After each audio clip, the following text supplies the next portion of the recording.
JD Beach changes course, MotoGP wraps up testing in Jerez, and we have an exclusive interview and announcement, plus more right now.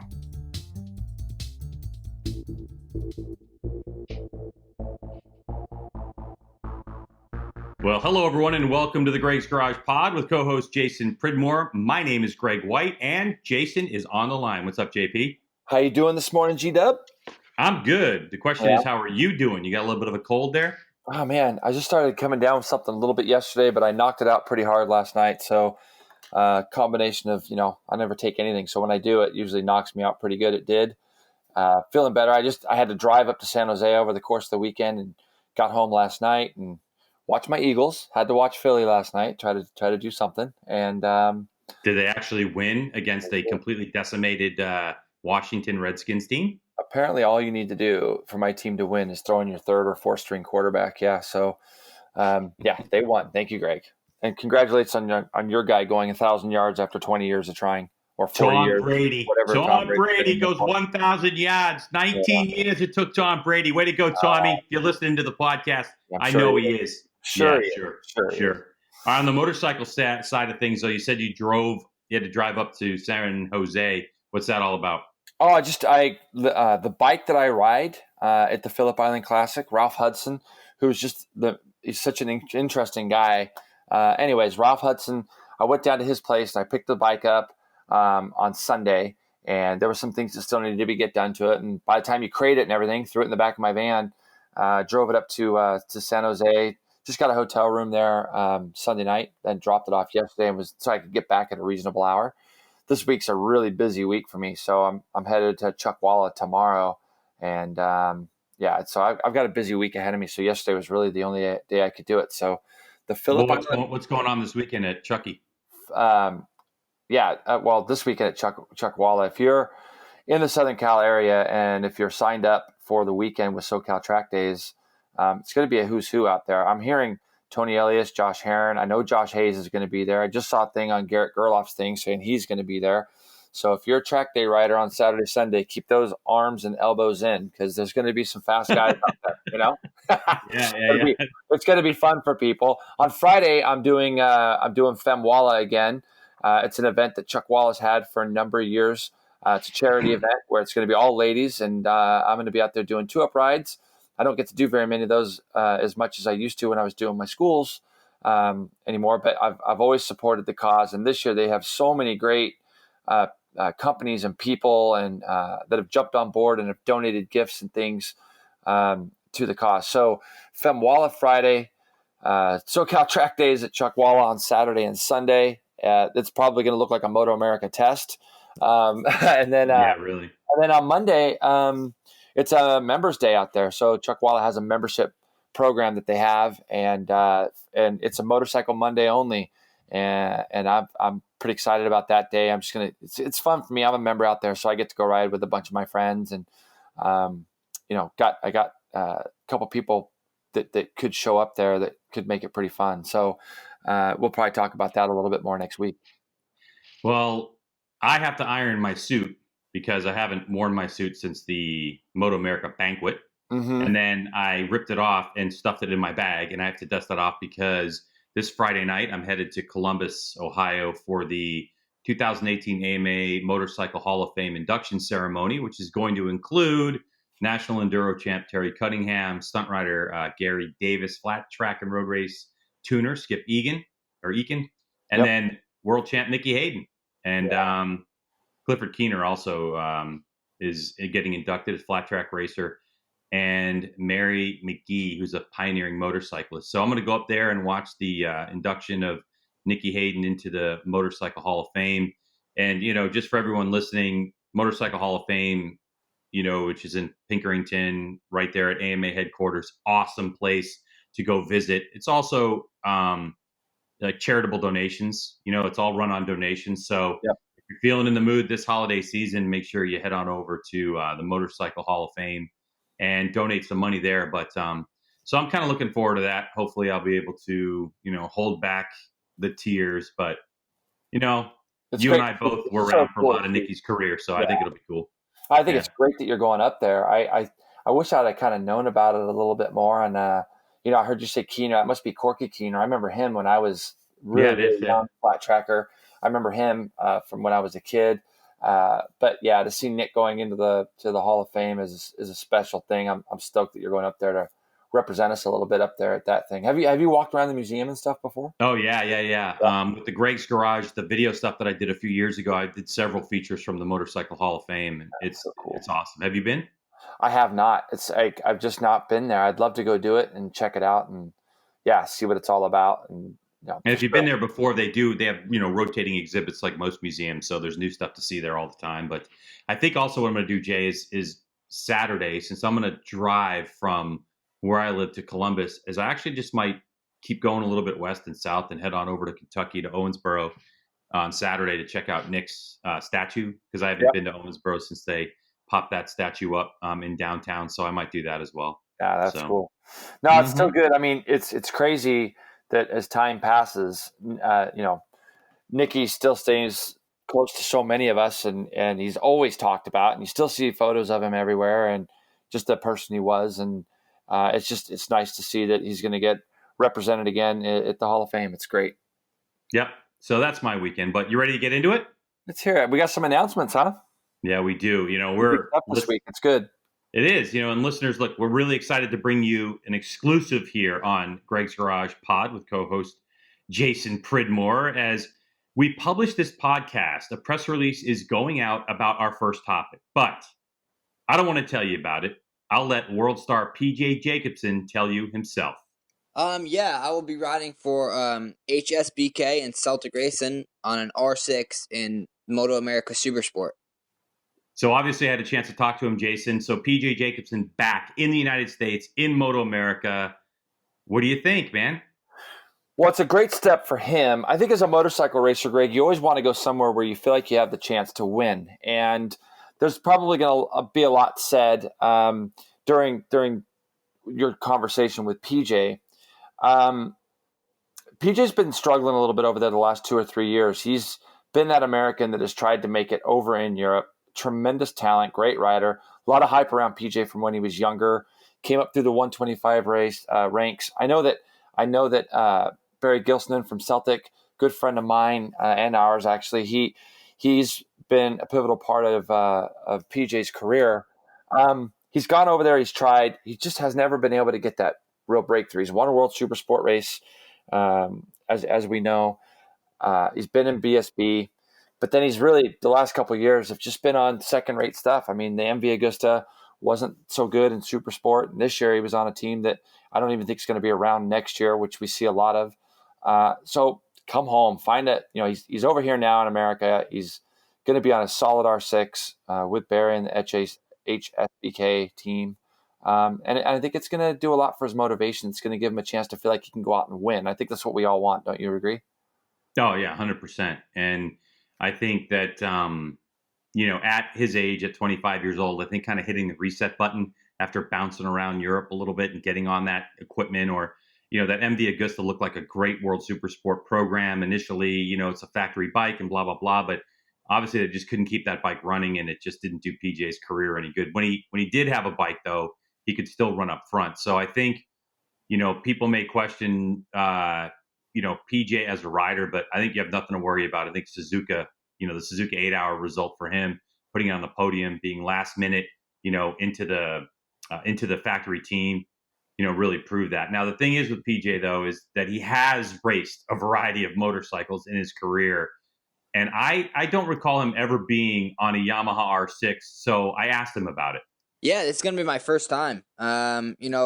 Truthfully, I'm really just sick of racing against them in World Supersport all these years. I've never had the opportunity to be on a Yamaha R6. And for sure, it's the best 600 out there. And I want to be on the best bike because I believe in myself, and I work really hard, having the right people around me, and the right bike. I believe I can really do a good job.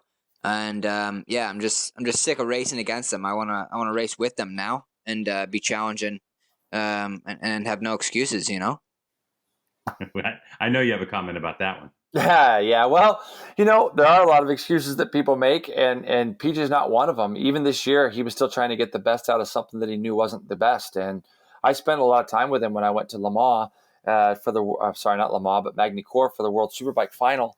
We went to dinner a few times. We actually just ended up staying at the same hotel without knowing it. So we hung out at breakfast and hung out at the track a little bit and did that. And I got to really see a little bit more about what makes PJ tick. And when he talks about he works hard, he does. The kid's incredibly fit, incredibly motivated. He hasn't lost any of that, even though he hasn't been on the best stuff. I think the thing he's going to have to get used to is racing against new people. He has never probably raced against these guys. If he has, it was when he was a kid. So there's going to be some guys that are going to be recognizable faces to him in the paddock. He might even have to get used to a couple of new racetracks that maybe we weren't going to when he was over here before. So there'll be a couple little changes and things to get used to. But the neat thing is he's going to be speaking the language. He gets to go home and sleep in his own bed on Sunday nights. But now he knows he's on the best bike, and that does an incredible amount for a rider's confidence. And this isn't a bike they're going to build from scratch. The HSBK Racing machine, that R6 with Celtic, they tested this bike with British Superbike Super Sport champion Jack Kennedy earlier on, like midsummer at pit race.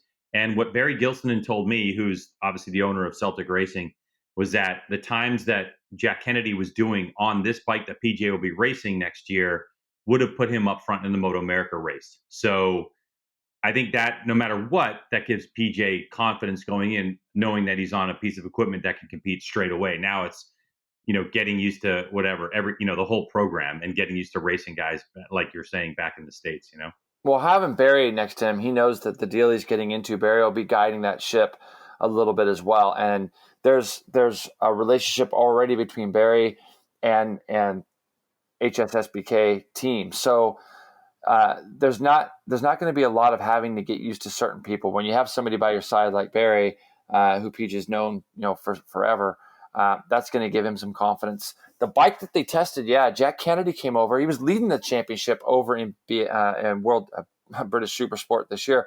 Came over and actually broke his wrist. He fell over at Pittsburgh doing some testing and almost kind of compromised his championship a little bit, but he went back. He one of the weekends I think he missed, and then he came back and he was still able to win the championship, which was great for Jack. I know Barry put a lot of stock in that guy because they were trying to maybe put something together to get him over here for that Pittsburgh race. But that will be the bike, and we know it's going to be a really good bike for PJ. I expect big things from him. I think that that's definitely going to be another guy that's going to be running at the front. So new bike for him, Yamaha R6. But as we know, especially in motorcycle road racing, tires are everything. And for PJ, it's been a long time since he's been on Dunlop tires. And I asked him what he thought it would be like to be back on the Buffalo-made rubber.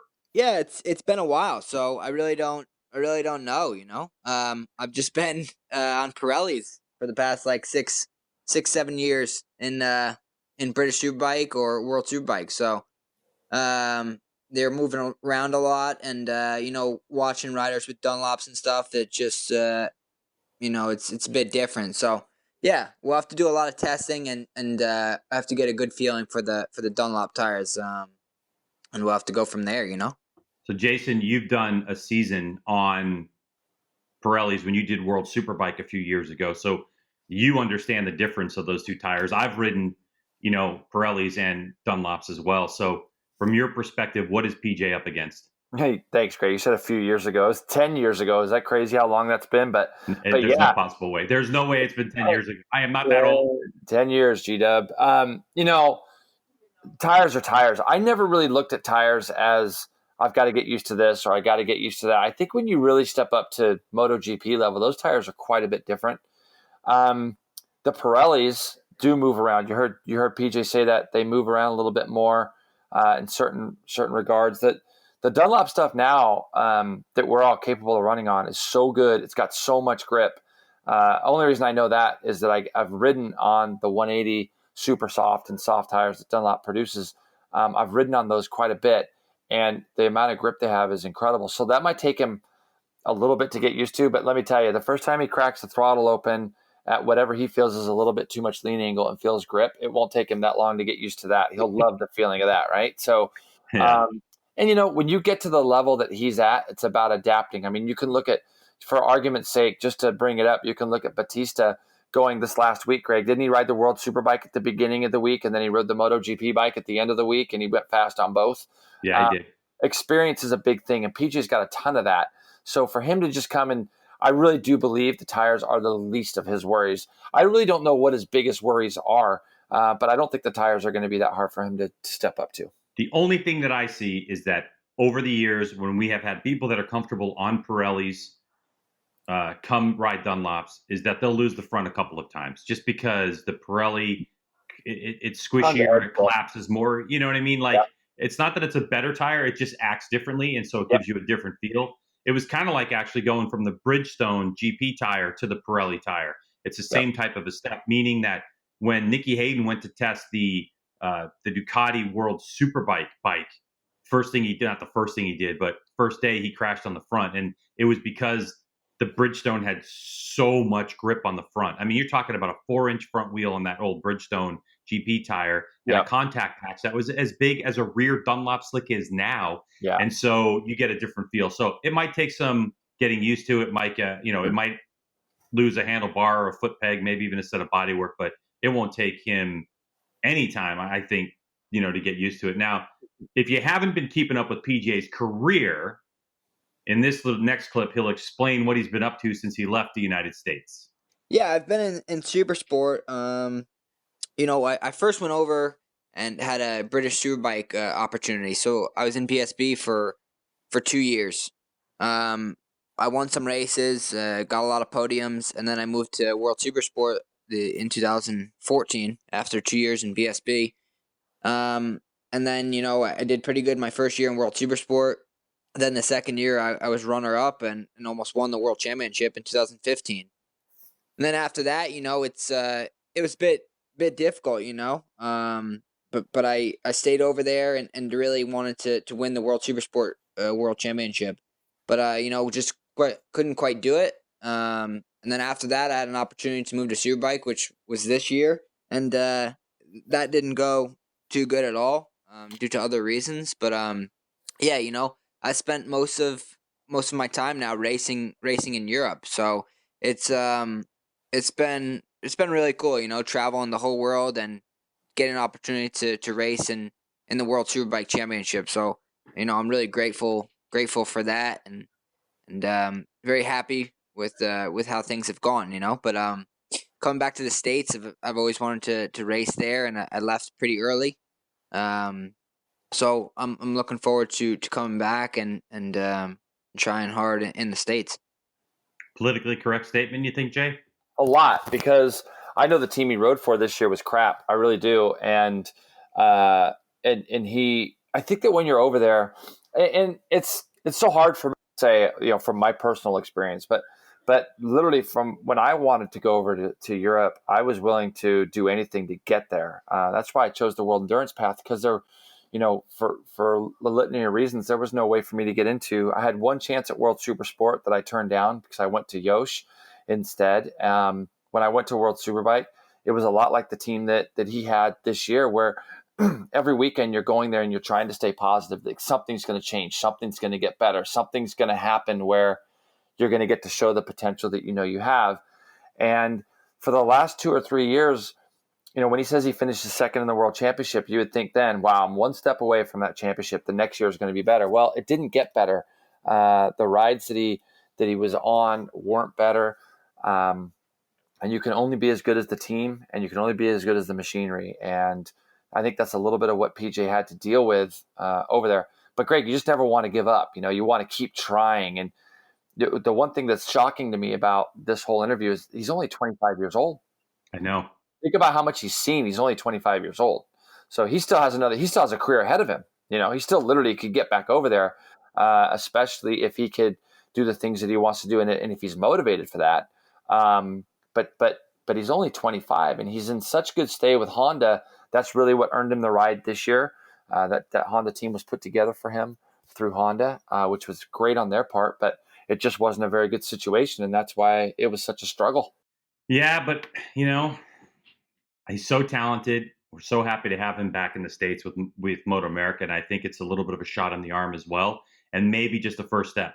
As Celtic and HSBK limp their way back into the series in the Supersport program, as they look to the future and possibly a Superbike, anything can happen. I know HSBK has some good ties with Aprilia, so you never know what the future holds. But the question I had for PJ on this one, the New York native, he recognizes that there's a lot of great talent in MotoAmerica, which he told me he's been keeping an eye on for all these years.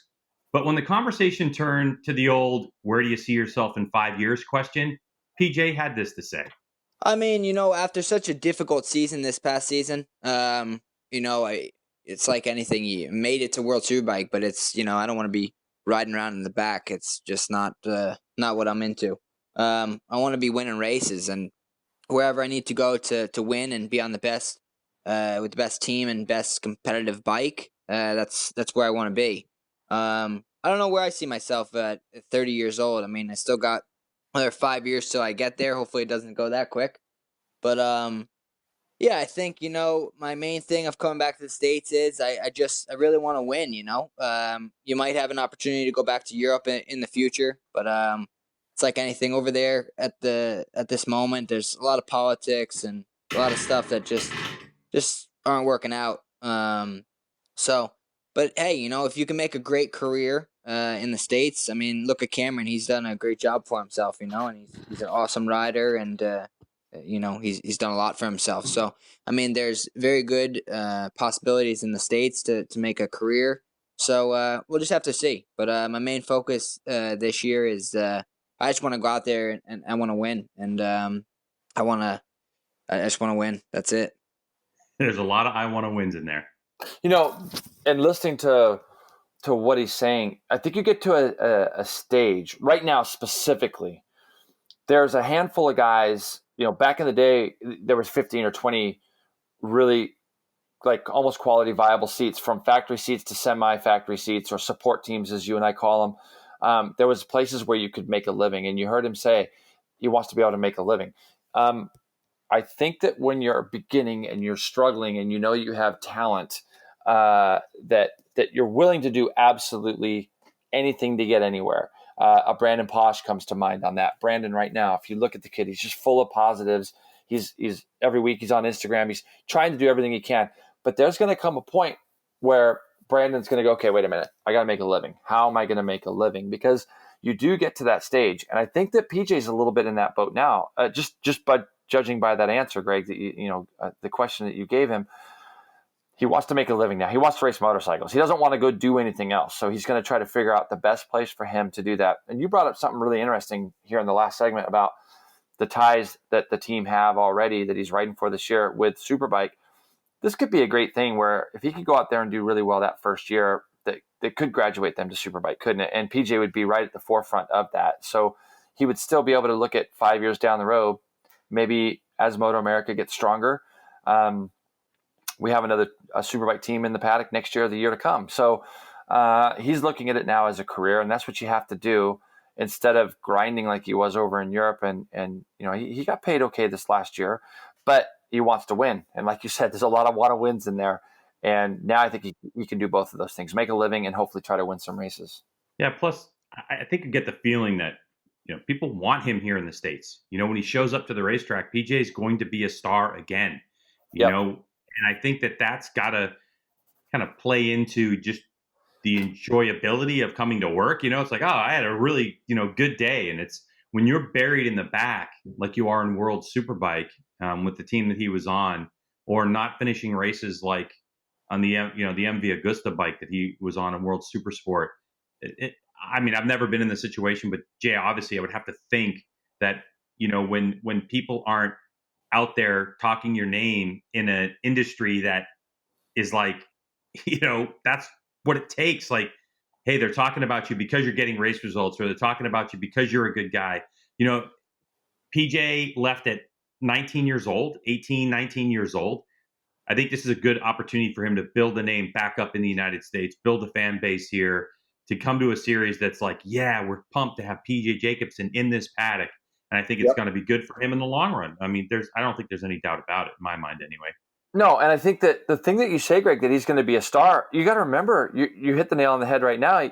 He left when he was 18 or 19 years old. There's a lot of people that don't know anything about PJ Jacobsen here in America. A lot of fans, especially if they're new to the sport in the last 5-6 years, they're going to know that there was an American kid racing in Europe named PJ Jacobsen, but they don't really know who he is. So this is a good chance for him to come back and prove who he is. I mean, I think that if he goes out there and he's winning races or he's competitive right off the bat, like I 100% think he's going to be, there's going to be a variety of people here in America that are going to say, whoa, who's that guy? Like, it's PJ Jacobsen. Yeah. He came from Europe, and I think that's a really good thing for him. It's going to definitely broaden the amount of people that he's putting himself in front of now. The thing that, if you really listen to what PJ says too in some of the answers, the problem is, Greg, is that if let's say that you're a rider that's at PJ's level or just even below PJ's level, if you've got $100,000, you're getting the ride over PJ over in Europe. It doesn't matter because PJ he wants to be paid to ride a motorcycle. He wants to be, he needs to make a living. And over in Europe, there's so many of these guys that have connections over there because where our sport is over there, that have money behind them. So they might be a tick or two below actually where PJ is in riding ability, but they got a fat wallet and they get the ride. And that's why PJ has struggled finding good bikes over there. Mm.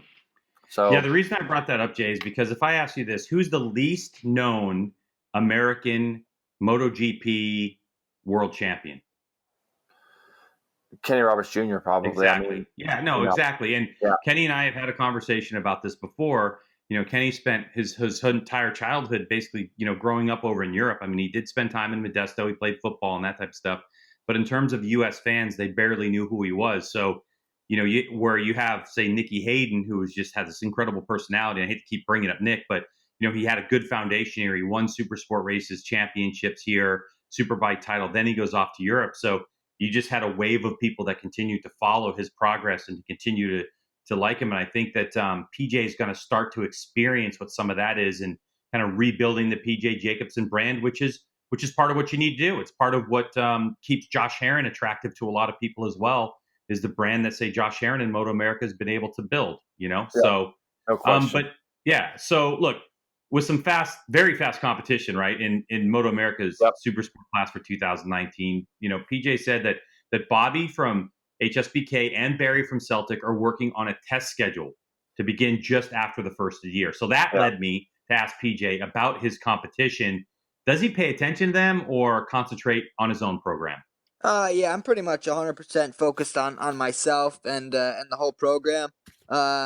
Yeah, Hayden's been very fast. I've been watching some of the races with JD and Hayden, so he's come on a lot over the years. So yeah, he'll be for sure very fast and stuff, But I'm just gonna be focusing on doing the best job I can and really focusing on what I set out to do, Can you really look at last year's results and times, everything, Jason, and and kind of psych yourself out or psych yourself up, or really is his strategy what you think he should be doing?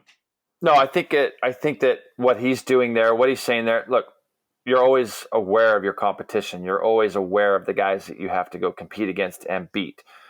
He doesn't need to overthink that process. What he needs to do is get on with it with his team, with Barry, with the guys from HSBK, get that bike as good as he needs it to be, and then see where he's at.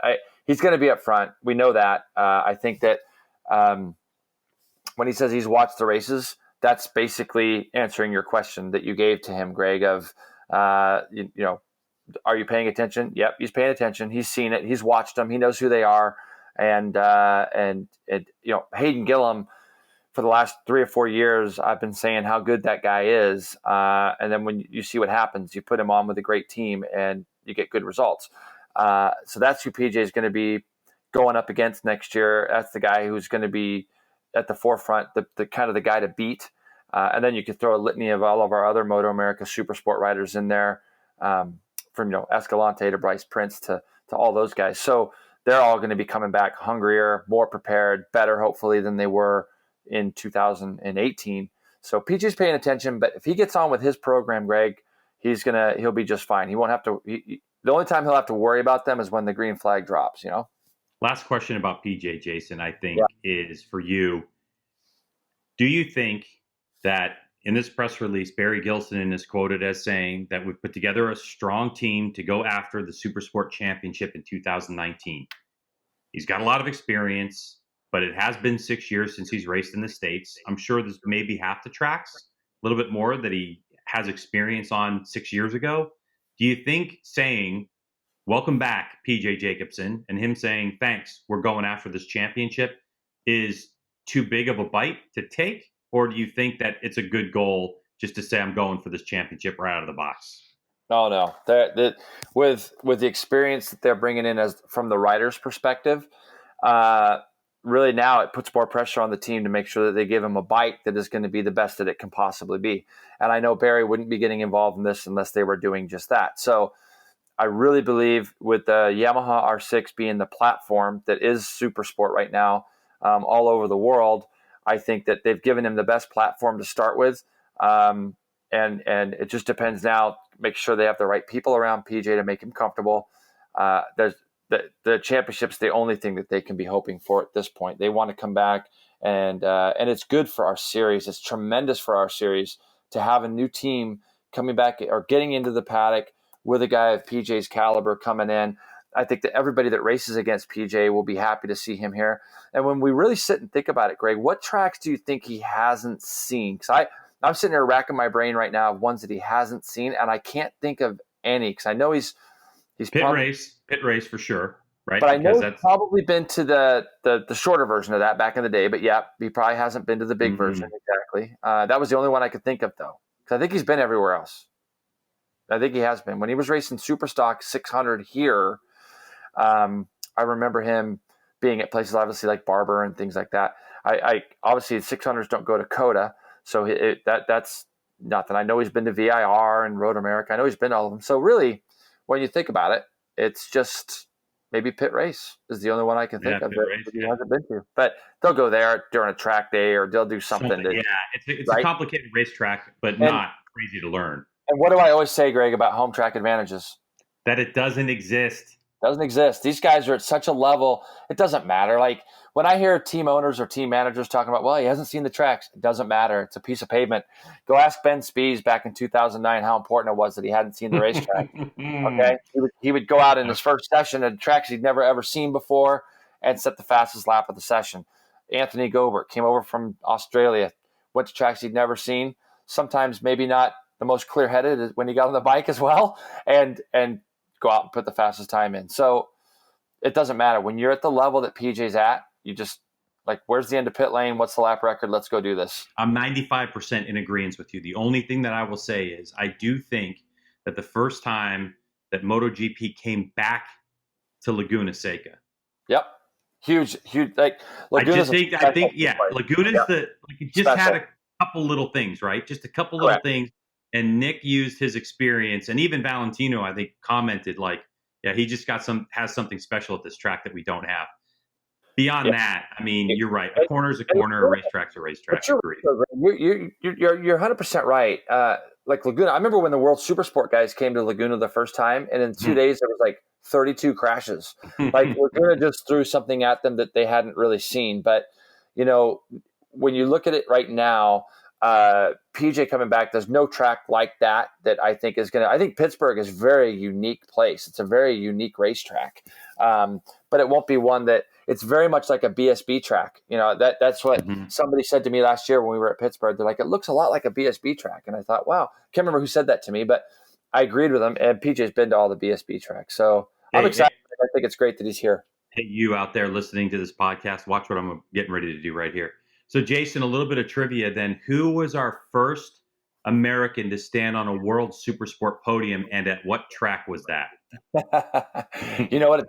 It doesn't matter. It was so long. That was 20 years ago. That was 20 years ago. So I can't remember. 1998, right? 98, yeah. Yeah, 98, Laguna Seca. I can't remember the dude he was in like blue and orange leathers or something. I can't remember. Squid. Yeah, some squid that got lucky probably, but it was Jason. Yeah, thank you. Yeah, you were the only American to stand on the World Supersport podium for a long time till PJ broke it, right? I think PJ was the one who was the second American. Because I remember Josh Hayes went over, and I remember specifically Josh Hayes and watching Kenneth Safaglu take swings at Josh coming down the front straightaway at Portugal that I thought was funny because Josh was sticking it up underneath Kenan, and I was pulling for Josh to get on the podium. And then, I want to see more Americans up there. So I was always pulling for somebody. But then, PJ finally was the next American on the podium. That was one of the greatest days ever for me. It was a lot of fun racing against those world guys. And it was something that I'll always be able to take with me. It was fun. I look back at the video every now and then. And I think, man, I should have won that day. But I think that's what we all think, right? If should haves and could haves. Maybe not you, Greg. You probably don't think that. I have plenty of 96. In 96, I could have won a few, but I just don't want to go down that road. But all right, to wrap up, PJ, I think welcome back, PJ. We're excited to have you back in MotoAmerica in the Super Sport paddock.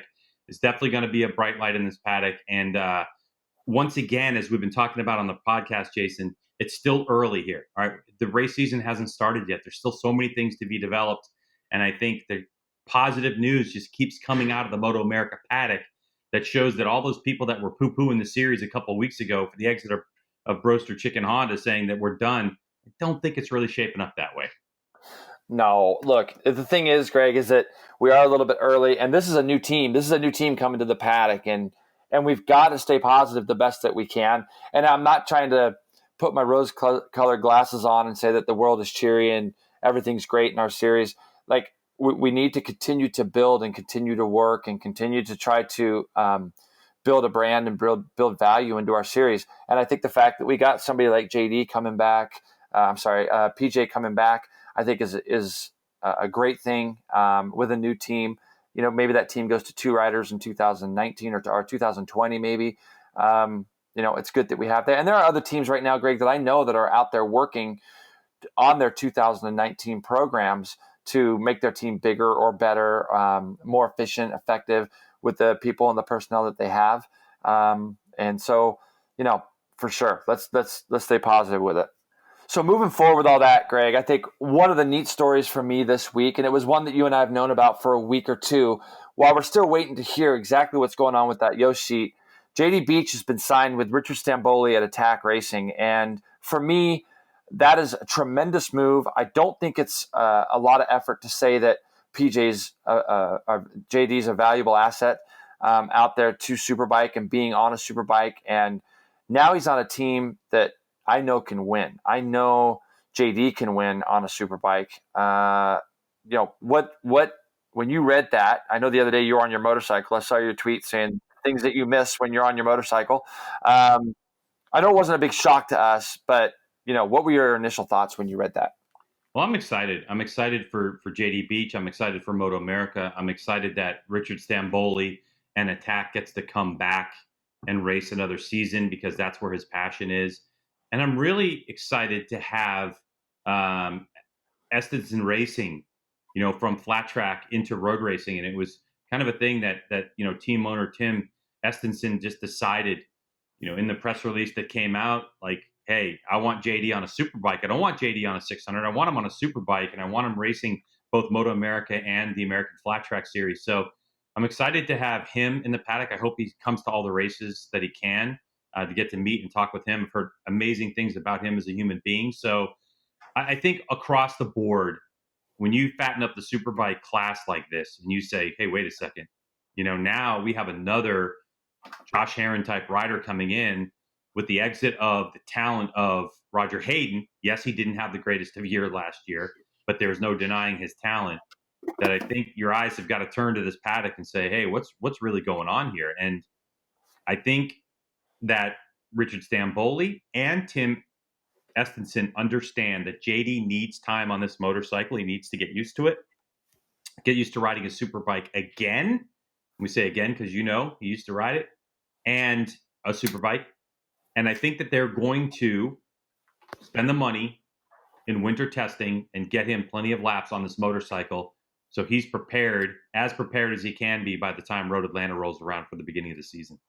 All right, so let's talk about a couple things that interest me about this whole story. Number one, the question I would say is, how hungry is JD going to be? I just think about how bitter and angry. You'd never notice it by talking to JD. He's always smiling. Like, literally, I hate sounding so biased, but he's one of my favorite guys in the whole paddock. I think that goes without saying for a lot of people. But you think there's a little chip on the old shoulder right now? Make no mistake. JD Beach has always has a smile on his face when your face is around, meaning it doesn't matter. The camera, my face, your face. Yes. JD has moments, and I have confirmed this. I have heard ruckuses actually coming from JD Beach where he can get violent against an iPhone, okay? Like if he loses a race or somebody tries to push him around. This kid has got more desire to win a motorcycle race and loves to actually race. His racecraft is absolutely fantastic. And it's part of why I like JD Beach so much as a competitor and why I like to commentate JD Beach races, because that even if it looks like he's out of it, he's going to find a way to be in it, and he's going to find a way to make some moves. It was what was so impressive to me about what Garrett Gerloff did at the end of his final Super Sport season where he won the championship was he was able to get away from JD, because Garrett knew if you hang around JD and you give him just a sniff of your tailpipe, he's going to fight you for it. And so a couple things that I saw. One was I saw Garrett Gerloff post something from like 2011 that was like those two face to face saying the battles, going on. Yeah. I would love to see Gerloff be able to get right up with the front group. We know that Josh Herrin, whatever bike he's going to be on, is going to be in the front group. Now you're talking about just a chunky front group. I mean, 5, maybe 6. Yep. There's some new things coming for Westby. So now if you can throw Skoltz in there, I mean, you're talking about a super sport type racing with 225 horsepower super bikes. It's going to be gnarly. What's crazy is that there's not really, even if you looked at it this year, and I know you're a stat guy, and I remember how close our racing was in 17. But when you look at there's not really a person that I can go, oh, well, he's just going to break away clear at that track, and oh, he's going to break away clear at that track. I mean, legitimately, we could have, 5 guys, 6 guys at the front. You throw Jake Lewis in there if they get that bike a little bit better for him as well. Mm-hmm. I mean, the thing is that we have the potential to have some very, very historical type of superbike races going into 2019 with a great group of guys, a great group of people that are going to be there. But when you talk about JD, and you mentioned it earlier, he'd ridden superbike before, and that would have been, Greg, what year is that? 2010? Oh, I think it was 11. 11. So he was riding superbike for Richard Stamboli on a Kawasaki. And the one race that reminds me about JD more than anything was I remember how young he was. And I believe, and you're going to tell me if I'm wrong, okay? But I believe at Utah, he had got himself up to 3rd. And then he tossed it down the road. And I remember seeing how dejected he was. I remember going up to him and going, PJ, that was JD. I know, right? I know. I mean, it's going to be like this all year. Yeah. I remember going up to JD afterwards and going, JD, like, you did an amazing job. And you could see the dejection in his face and that kind of thing. I wonder how hard it was, because we both know Richard as well as we both know Richard. It seemed like all this came together a little bit late, doesn't it? Like, I wonder what was... A little late? How about it came together Thursday of But last that's week? what I mean. I'm being kind of nice about it, because what would have made it to where JD wouldn't have been put on that seat even prior? Obviously, it's probably some budget and some money. So it's you got to think that the Estenson team, obviously in Stamboli, they put their things together in order to make this happen. And I get how that works. But you also wonder where JD was kind of on Richard's radar going into the offseason if Herrin was to leave. Where was JD on that list? And that's what makes it to where he's going to be maybe more hungry even again, not only just because some guys maybe got some seats that he thought he should have had, but maybe there wasn't this influx of people that were really going after him here in America on some of the seats that could have potentially been open to ride Superbike as well. Well, I think the lack of announcement or decision on Suzuki's part on who's going to fill that Yosh ride might have something to do with it, because where's Josh Herrin going? I think the fact that JD Beach was wrapped up at Ridiculous Racing, which kudos to Ridiculous Racing for letting JD out of that deal to go Superbike racing. That's absolutely fantastic. And I like that move on their part. It'll be interesting to see who fills that seat that JD had on the 600.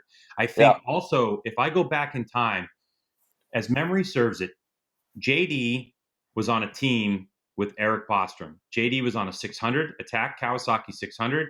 Eric was on the Superbike. Eric decided he just had enough. Like he didn't feel it anymore, and he gave that seat up. And so there was a joint decision to move JD into the Superbike seat.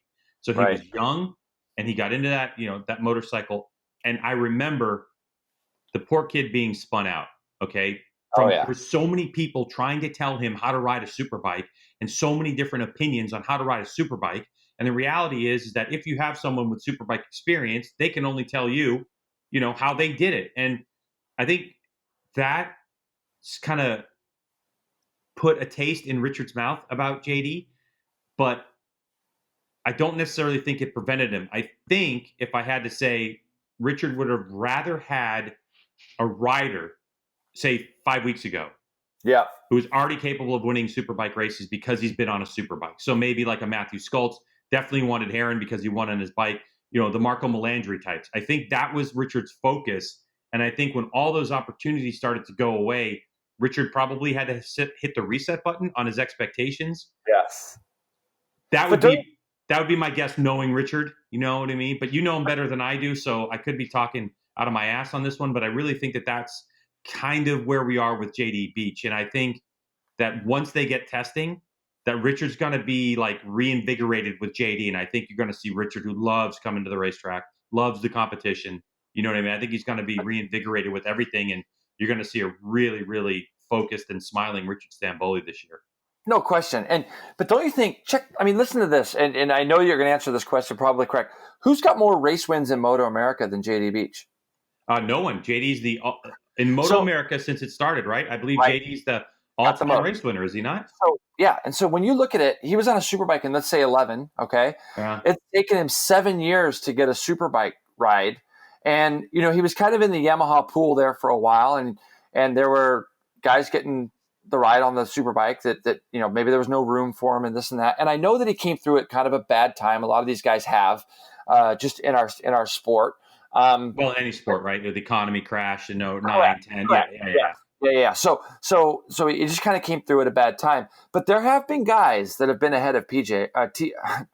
I'm going to do this all year, aren't I? There have been guys ahead of JD that have gotten opportunities that he hasn't got, and he's been winning races, he's been winning championships. And you got to sit there and you think to yourself that it has to wear on you.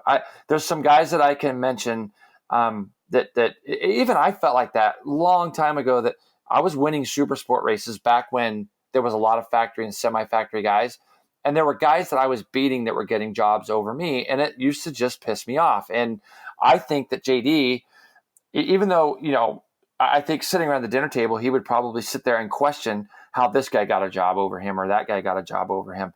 I think that there's going to be a whole different type of attack on him. He's got a tremendously busy year. He's got one of those years that could go down in kind of the history of our sport as being one of the best. It's almost like we've got a Grand National Championship going again, where we've got a guy that can go compete in dirt track and win, and we got a guy that can compete in Superbike and win.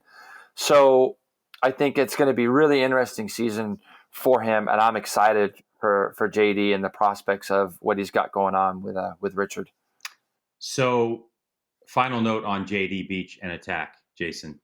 So, am I really understanding that you're really saying underneath all of this that JD should run the number 199 because that was how Tom Brady was drafted, number 199, and he continues after 19 seasons to still have a chip on his shoulder and be one of the best quarterbacks of all time? You're saying that JD Beach and Tom Brady are like somehow connected in the universe?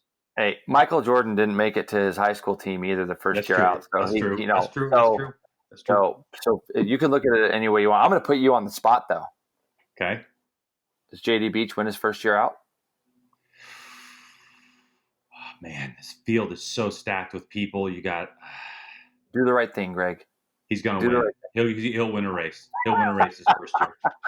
I think putting you on the spot when you look at it, if you got to think he's going to have 20 shots at it, isn't he? So when you look at the series and you look at all that can happen during the course of a season, the most important times right now for JD Beach are right now, in the sense that testing, getting quality seat time on that bike, understanding your team, understanding the motorcycle, your crew chief. That's great that he's going back to somebody that he already knows a little bit about with Richard, so he kind of knew that he was getting back into a little.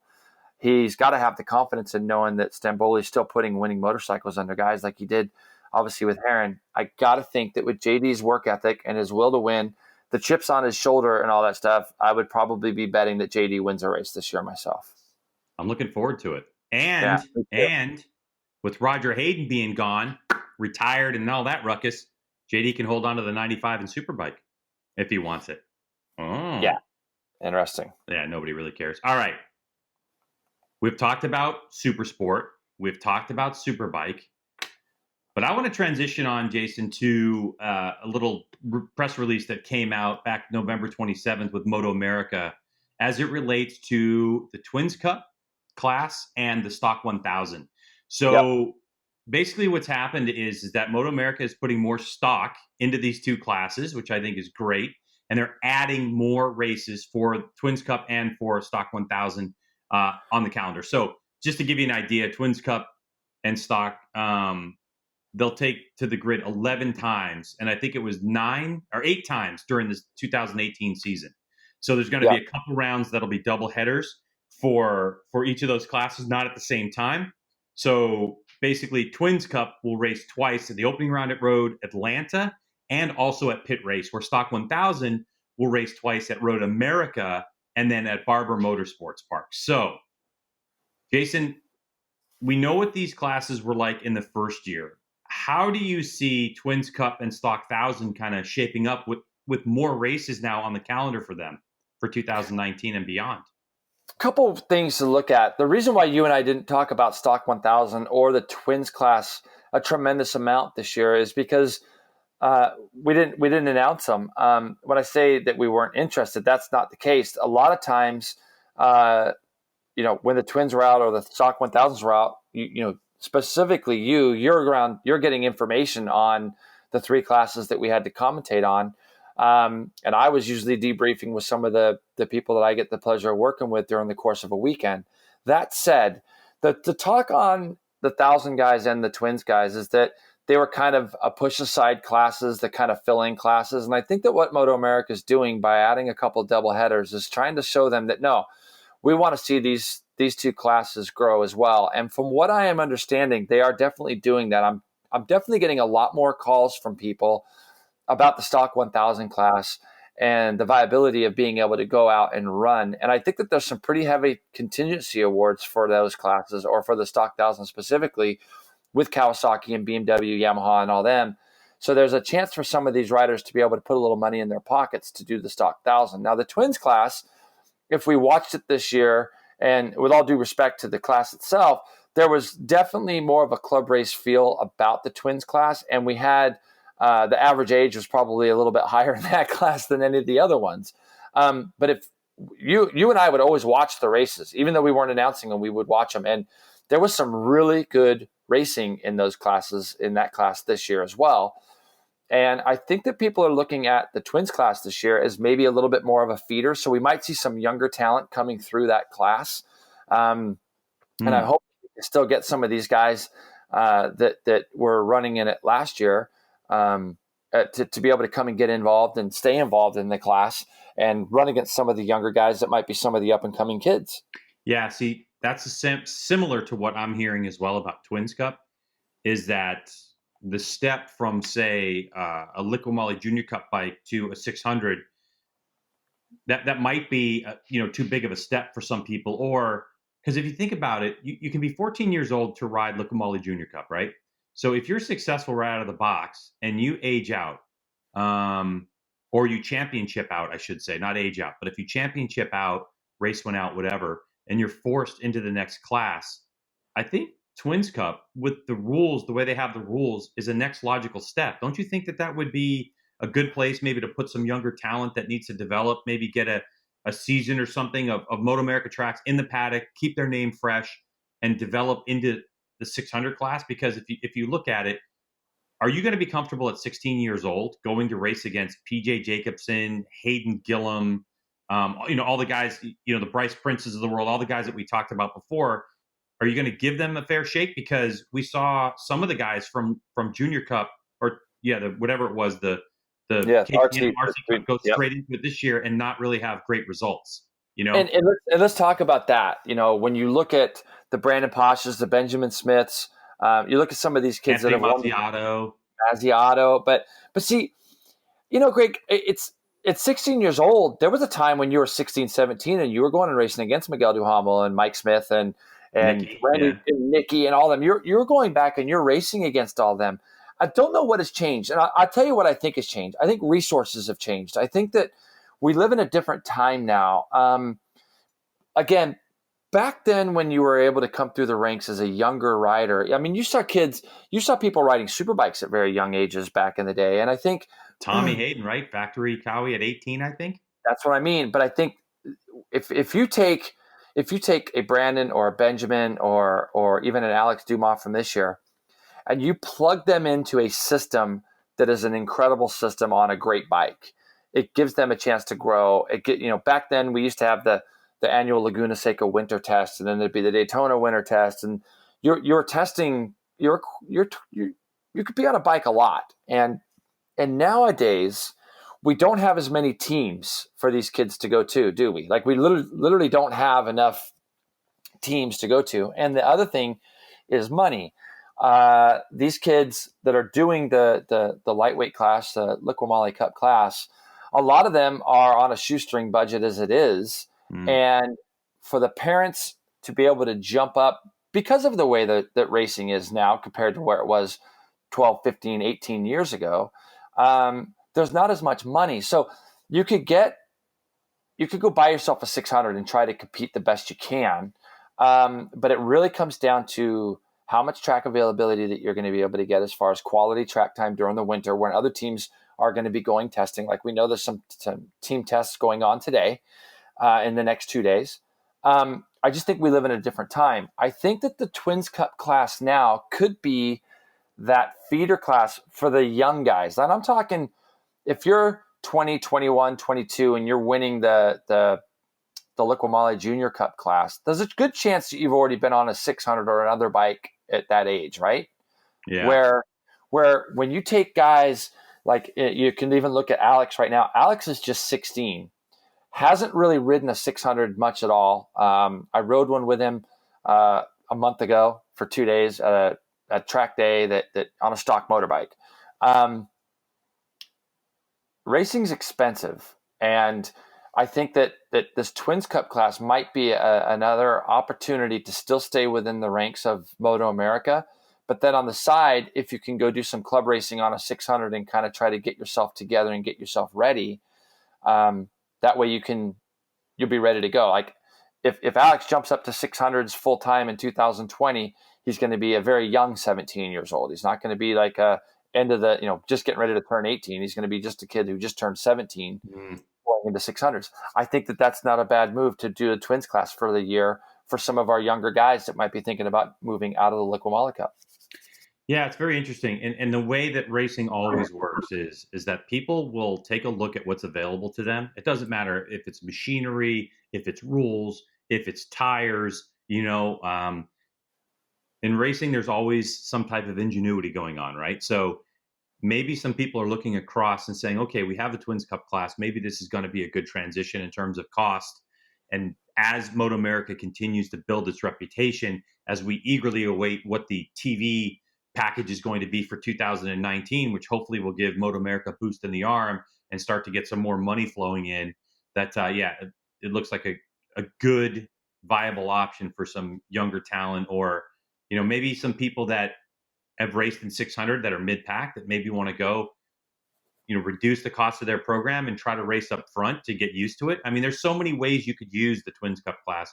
And of course, Stock 1000, I just love that class anyway. I just love the big bikes, the fact of winning money and the fact that you can't change the motorcycle a lot. I love the Stock 1000 class. So it'll be good to see them at the racetrack more often. Yeah, and at the end of the year, the Stock 1000 class had 3 guys on 3 different brands. You had Andrew Lee, our champion. He was on a Cowie. You had Travis Wyman on a BMW. You had Chad Lewin come in and win a race, put on the podium a bunch on a Yamaha. So there was some diversity there too within the class or within the manufacturers. And I think that a couple people within the paddock saw that and thought, well, like this is a good thing. Maybe we should think about moving into this class next year. And what that will hopefully promote then is if these guys start doing better, maybe starting to look at building a superbike program for their following year or whatever, which I know that's kind of what MotoAmerica is trying to do. So being able to try to do something with those classes a little bit extra should be good going into 2018. So we'll see how that works out. Moving on, Greg, last week we were able to see how the final day of the MotoGP test went at Jerez. You and I did our podcast last Wednesday, and I believe Wednesday was the day that they finished their testing. What, looking back at it, what do you feel like? Who's going into the Christmas break with a lot of confidence? Who's going into the Christmas break with some serious questions in their head? And have you seen anybody yet make any moves after that test that kind of sparks a little interest in where their heads might be? Yeah. So just to recap, they did the first day of testing was the day that we finished the podcast. So we knew the results from the first day. Right. It was that second day that you and I were texting. So, I mean, what I saw at this test was impressive for some and depressing for others. First of all, a huge shout out to Taka Nakagami, who ended up leading the way at a 137.945. And it was his first opportunity he got to ride a 2018 Honda was at Valencia test. And he continues to love that motorcycle, which Honda's got to be smiling under their helmets because I think all he's really getting is that 2018 machine.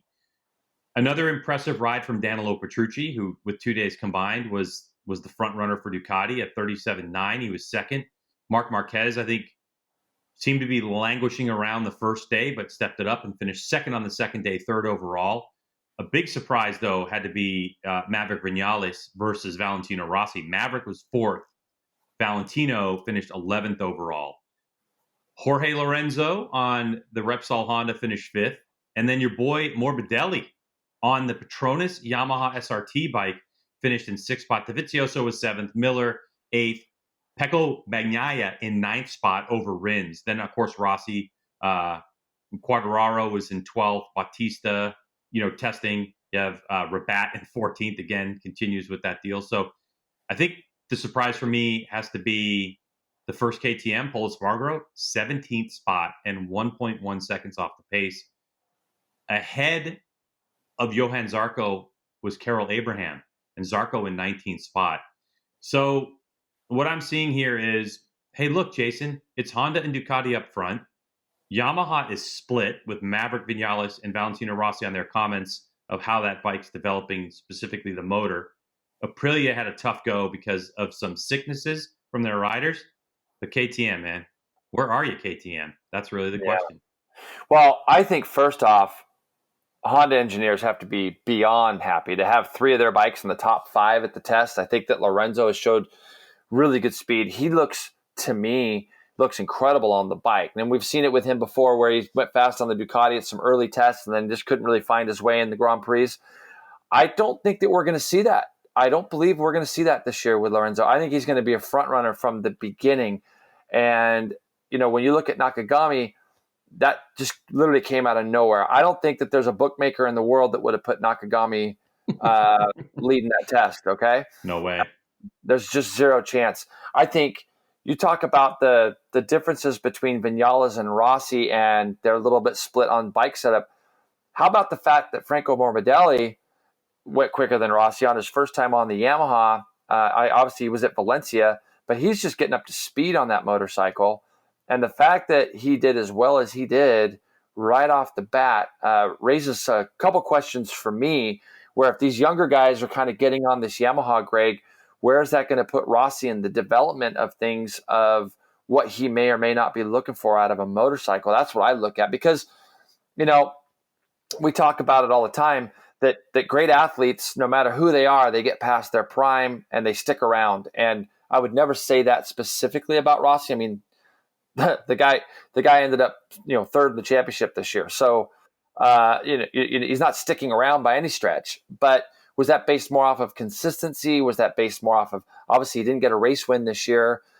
Where does it stand where you get your younger riders who are starting to go faster, that they want to get development going for the motorbike? And when do they stop thinking or talking about, where does Rossi's information become more irrelevant? I guess that's the question I'm looking at. That's what I gathered from this test. You also got to look at, Greg, what's his motivation level at this point? I mean, 39 years old. He's been in it for 22 seasons? 21 or 22, yeah. 21 or 22 seasons. Off-season testing, yes, it's important. Don't get me wrong. And he was only 0.6 off. It's not like he was a mile.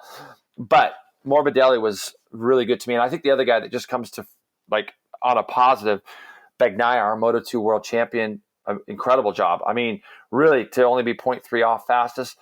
You and I talked a lot. I said that I really believed that he was going to be kind of the big deal this year that I think he's made out to be. I think Bagnaia is going to be incredible. And then when you look back, boy, KTM, we read a report today that they are actually going to get Pedrosa on the bike before Christmas. That was not supposed to happen until February. So that makes me think right now KTM is scratching their heads a little bit. Would you take away from that the same I am? I'm looking at it like, not only scratching their heads. I think I'd almost say that they're in panic mode. You know? I agree. And it's so early, like for going into 2019.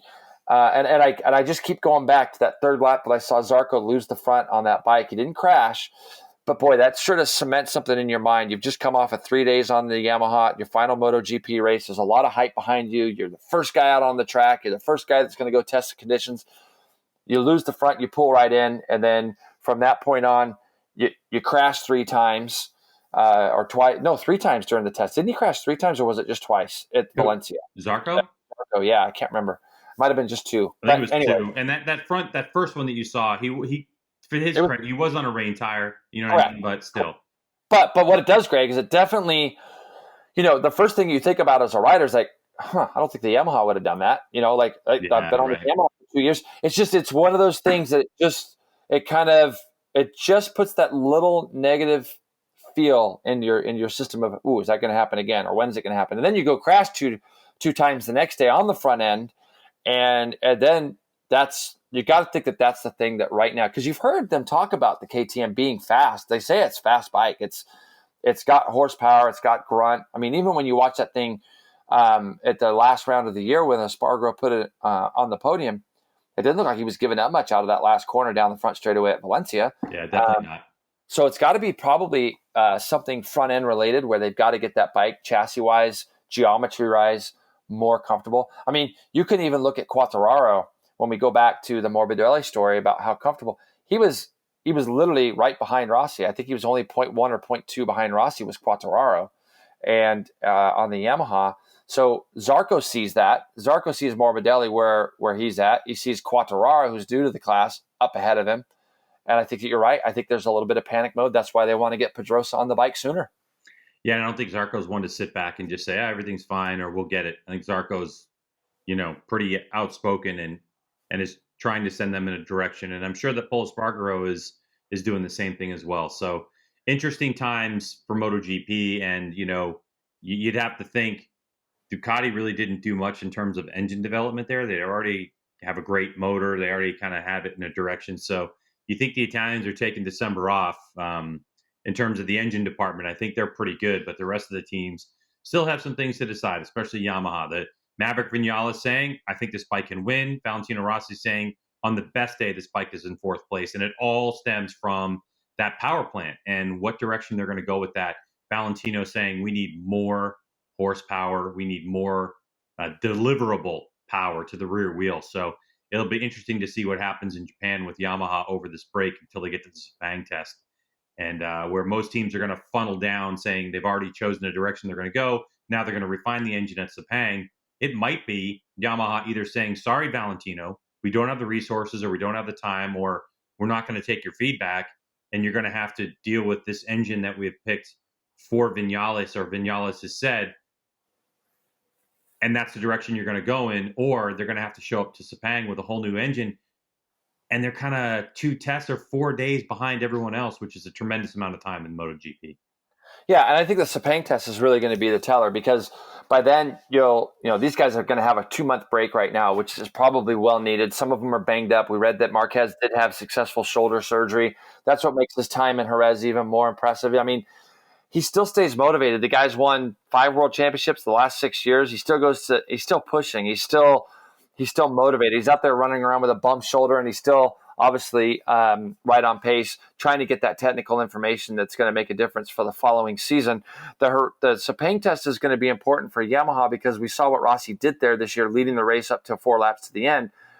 If there's any big significant changes to their program or to their motor program or whatever it is they're changing, you're going to be able to see it right off the bat with Rossi, and seeing if he can be at the same pace or better than he was or worse than he was at Sepang. So I think that the next time we see these guys on track will be interesting. It'll be also intriguing to watch the Morbidelli and Quartararo on that new Petronas Yamaha team, to see if the development that maybe they've gone to Morbidelli and asked him what he liked, disliked, whatever, and see if his information is the same as the 2 factory riders. Okay, so now it's time for our quick shift segment presented by ARAI.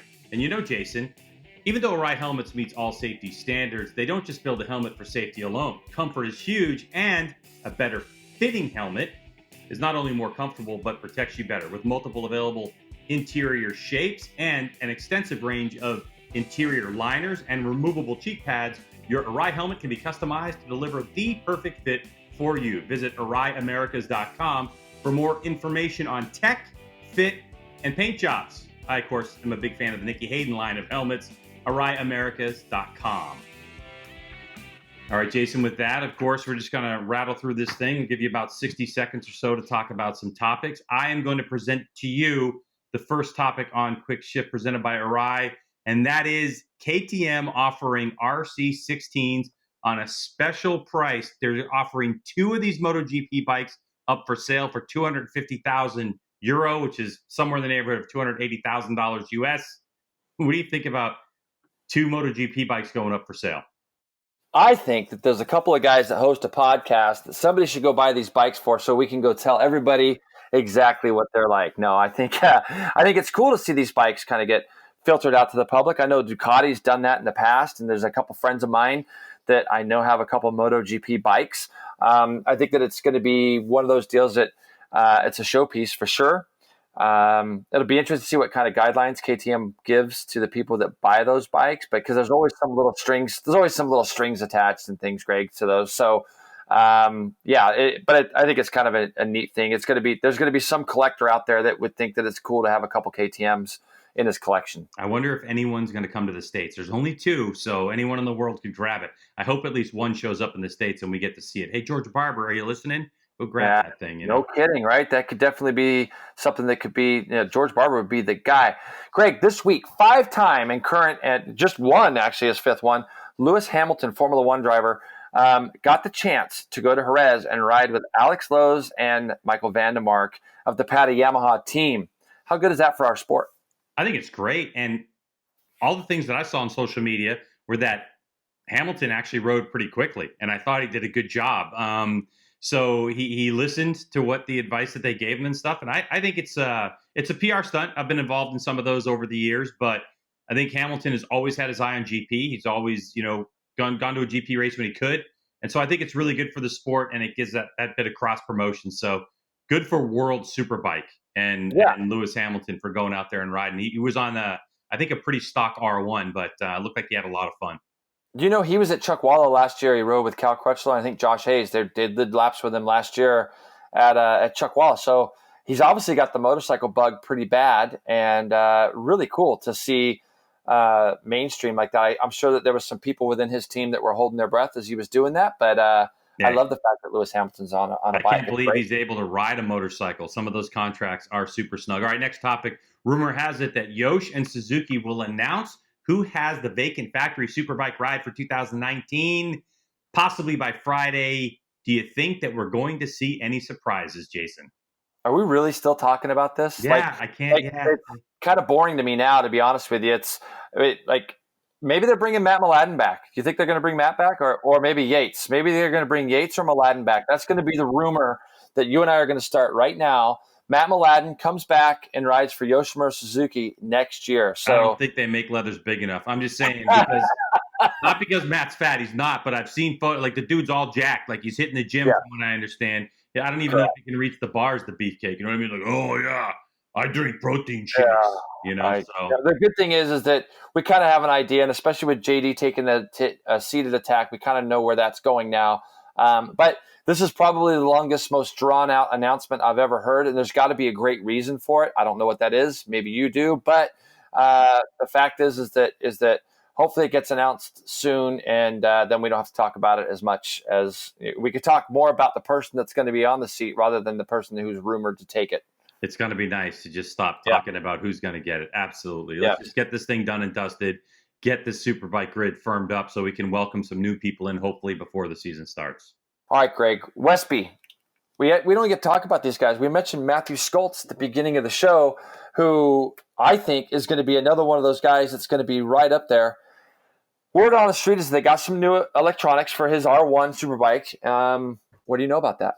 So I spoke to the folks over there at Westby Racing, and we're this is Wednesday that this podcast is going up. Tomorrow, Thursday, or Friday, they're expected to get Magneti Marelli electronics. And the big deal with that is it completely opens up the world for them. It's going to be the exact same electronics that the paddock Superbike team is running with Alex Lowe's and Vandermark.